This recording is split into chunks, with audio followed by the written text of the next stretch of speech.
নিশ্চয়ই নির্বাচন নিয়ে তাদের অনীহা আছে।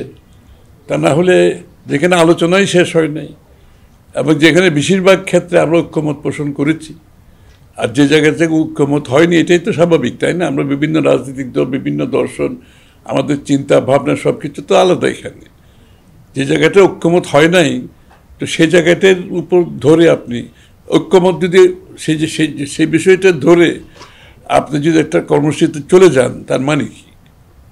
তার মানে তারা ঐক্যমতের যে আলোচনা, সে তার প্রতি কোনো সম্মান দেখাচ্ছে না। যে রাজনৈতিক কালচারের পরিবর্তনের কথা আমরা বলছি, সংস্কৃতির, তার প্রতি তারা সম্মান দেখাচ্ছে না, তাই না? সব বিরোধী তো বটেই।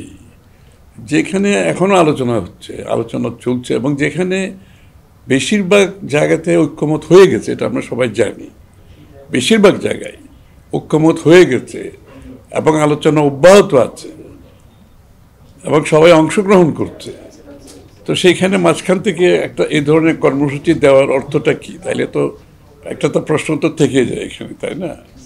এবং এই প্রশ্নের উত্তর তো জনগণ জানতে চাইবে।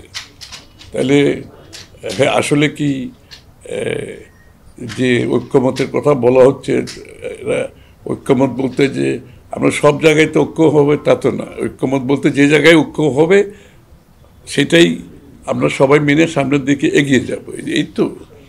তো সুতরাং এখনও আলোচনাই শেষ হয় নাই, এর মধ্যে কর্মসূচি দিয়ে তারা দেশের মানুষকে কি বোঝাতে চাচ্ছে? তাহলে কি আমরা যে গণতন্ত্রের কথা বলছি, যে ভবিষ্যতের বাংলাদেশের কথা বলছি, যে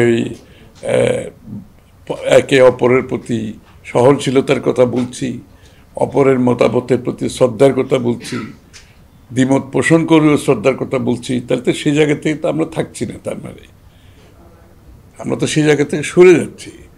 আমাদের মধ্যে যে দ্বিমতটা হবে, সেই দ্বিমতের একমাত্র আনসার হচ্ছে আপনি নির্বাচনে অংশগ্রহণ করে জনগণের কাছে আপনার ম্যান্ডেটটা আনার জন্য। আমি বুঝি নির্মাণের শিল্প, সালাম স্টিল বোঝে ডিউরেবিলিটি। সালাম স্টিল, মোস্ট ডিউরেবল স্টিল। যেখানে ঐক্যমত হয়নি, ঐক্যমত হওয়ার সব বিষয়ে হওয়ার কোনো কারণ নাই। সবাই ভিন্ন ভিন্ন দল করে, ভিন্ন দর্শন, ভিন্ন চিন্তা, ভিন্ন ভাবনা, ভিন্ন ভবিষ্যৎ রূপরেখা সবার। তো সেখানে তো যে জায়গাটায় আমরা ঐক্যমত হয়েছি ভালো কথা, যে জায়গাটা হয়নি সেটা তো আমরা আগামী নির্বাচনে জনগণের কাছে প্রত্যেকটা দলকে নিয়ে যেতে হবে, জনগণের মত নিতে হবে, যেহেতু ঐক্যমত হয়নি। এবং আমি তো এটাও বলতে চাই যে যেখানে ঐক্যমত হয়েছে এটাও তো আমি জনগণের কাছে নিয়ে যেতে হবে, কারণ আমরা ঐক্যমত করার তো কেউ না। আমরা কিছু রাজনৈতিক দল বসে ঐক্যমত করার কে? ঐক্যমত হতে হবে বাংলাদেশের মানুষ যেখানে রায় দেবে, বাংলাদেশের মানুষ যেগুলোতে ম্যান্ডেট দেবে, সেটাই হবে আগামী দিনের বাংলাদেশ।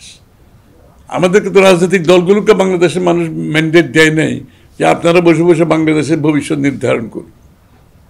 যেখানে ঐক্যমত হয়েছে সেগুলো জনগণের কাছে যাবে, ঐক্যমত হয়নি ওইটাও জনগণের কাছে যে আগামী নির্বাচনে নিয়ে যেতে হবে। না, নিশ্চয়ই নির্বাচন নিয়ে তাদের অনীহা আছে।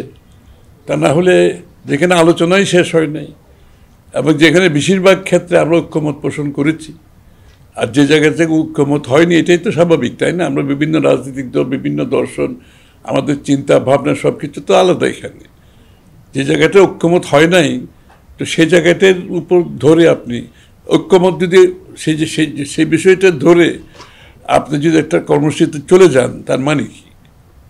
তার মানে তারা ঐক্যমতের যে আলোচনা, সে তার প্রতি কোনো সম্মান দেখাচ্ছে না। যে রাজনৈতিক কালচারের পরিবর্তনের কথা আমরা বলছি, সংস্কৃতির, তার প্রতি তারা সম্মান দেখাচ্ছে না, তাই না?